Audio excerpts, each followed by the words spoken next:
Welcome to the Community Culture, Arts and Sports Committee number 5 for 2021. We have all councillors in attendance except for Councillor Kunzelman, who sends her apologies as per the agenda. Mr. Chair, may we do a leave of absence for her? So we'll move that? I'll move that we have a Yes. leave of absence for her because she's attending a disaster management conference. Do I have a seconder for that? Thank you, Councillor Jonick. We'll take that to the vote. All those in favour? Thank you. That's unanimous and passed, and we wish Councillor Kunzelman well. Are there any declarations of interest in any matters on the item today? That being said, we'll go on to the confirmation of minutes from Community Culture, Arts and Sports Committee number 4 of 2021, held on the 13th of May 2021. I'll move that the minutes of the meeting be confirmed and noted. Do I have a seconder for that? Thank you, Councillor Jonick. I'll open that for any discussion, of which there is none. I'll Just a little note that the Winter Nats are this weekend, and yeah, do come along, especially on Sunday. Thank Absolutely. you. We'll all be there Sunday for the finals. I've never been, so very, very excited to go and feel the burn in my eyes as your and Councillor Jonick's words, not mine. Thank you. So we'll take that to the vote. All those in favour? That's unanimous and carried. Thank you. So item number 2, Ipswich City Heart Cabs Program Transition Update. I'll invite Kat Matson down to the lectern to speak to that report.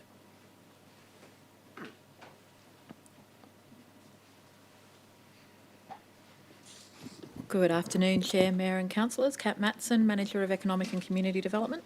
Good afternoon, Ms Matson. Just a brief update on the community contact and potential concern and what Council's been doing. Thank you, Councillor Fechner. So as previously reported, it was agreed that the City Heart Cab program would be concluded on the 30th of June, and we then commenced an extensive and comprehensive communications campaign to ensure that all users of the program were informed.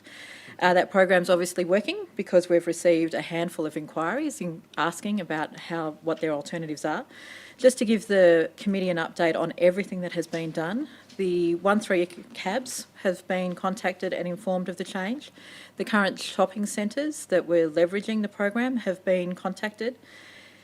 Postcards have been sent out directly to the known addresses of the approximately 30 users that we have of the program. Also, there have been flyers put in all of the cabs. We've also disseminated information to the other local transport providers to ensure that they can inform the general community. Some advertising has gone out through 60 and Better newsletter that goes out in July, August and September publications. The U3A online newsletter, there is ongoing communications there, likewise with the SeniorNet newsletter and the National Seniors newsletter. The Ipswich and West Moreton Seniors Services Interagency Network has also received information and have distributed to their members, likewise the Ipswich Disability Interagency Network, and of course our own Ipswich City Council website has been updated. Scripting for our website as well as the contact centre here in Council has been updated, and there's an ongoing advertising campaign in the local community transport providers in liaison and conjunction with Able Australia. Now, we know that this communication is working because we've received approximately 6 phone calls from community members. Each of these phone calls have been resolved by council officers. There's been a further 7 email inquiries from residents and service providers regarding the discontinuation of the service, and again, each of these were resolved. 4 extra postcards have been posted out to people who contacted us and they didn't have internet access, and so they needed the information. I've personally dealt with a resident who was referred through to us from the Division 1 office. Likewise, this has been resolved.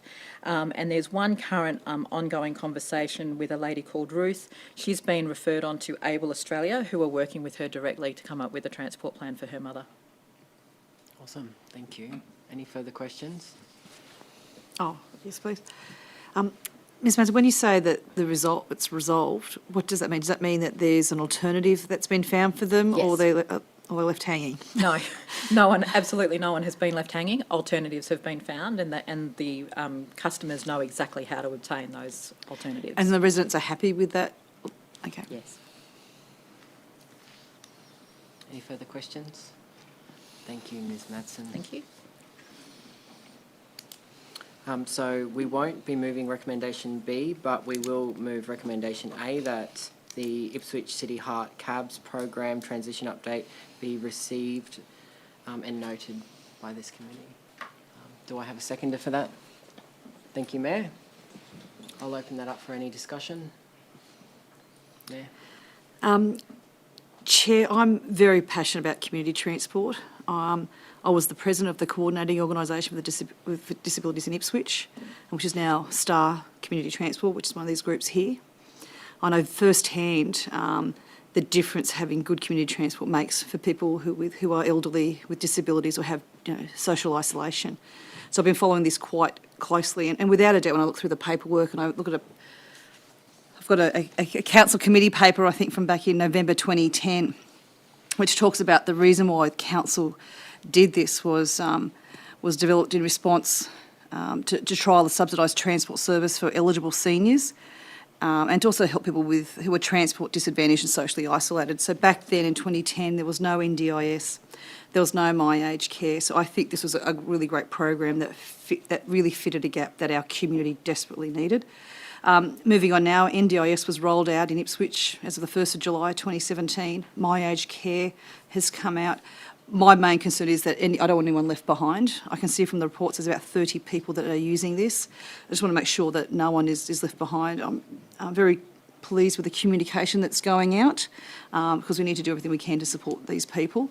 And I actually think my experience with working for an NDS, being a volunteer with an NDS provider, that they are really well geared, as well as My Aged Care, they're very well geared to looking after residents with those needs. So I think this is an evolution for our council, and thank you very much for the communication and the hands-on support that this council has provided our community. Thank you. Yeah, and I hope that the correspondence that these particular individuals have received and the wider community has been able to capture even more people to get them mobile as well. So I think that this isn't a missed opportunity to include even more people to benefit the wider community as well. So I implore the very detailed communications plan through some very specific and targeted avenues, which is really great. So thanks to the council officers. I think it's great that state and federal governments have stepped up in this gap where they should be, and taking on those roles. I agree. With no further discussion, I'll take that to the vote. All those in favour? That's unanimous and carried. Moving on to the final item for today, sports and recreation programming evaluation. Would anyone like to speak to the relevant council officer for this one? So the recommendation is just that the report be received and its contents noted. I'm happy to move. Do I have a seconder? Thank you, Mayor. I now open that up for any discussion. For me, Chair, I didn't attend any of these, but I did sort of follow comments on social media of it, and I guess it was loved and well attended, so it was something different and new, Yeah, I think that it's such an inclusive program. It's something that we will be continuing to support. I mean, it's budgeted for in the next financial year, $8,000, and based on the attendees that we attracted last year, you're subsidising what is less than a $35 per head cost to roll out what is a really brilliant community engagement, bringing people together, getting them active. I think the messaging is really on point, and these are the kind of community programs that we really want to invest in. We know that yoga classes taught in Auslan and chair yoga and blind and visually impaired yoga cost more, but we're willing to foot the bill to get people excited and to open the door to potentially new and exciting opportunities. So I think that it's a really wonderful program, and I'm really proud to be supporting that in the next year's financial budget as well at a cost of $8,000. I think that it's a really good community outcome for us. Without any further discussion, I'll take that to the vote. All those in favour? That's unanimous. Carried. And with no notices of motion or matters arising, that brings us to the end of the committee at 1:41 p.m. Community Economic and Industry Development will start at 1:51 p.m.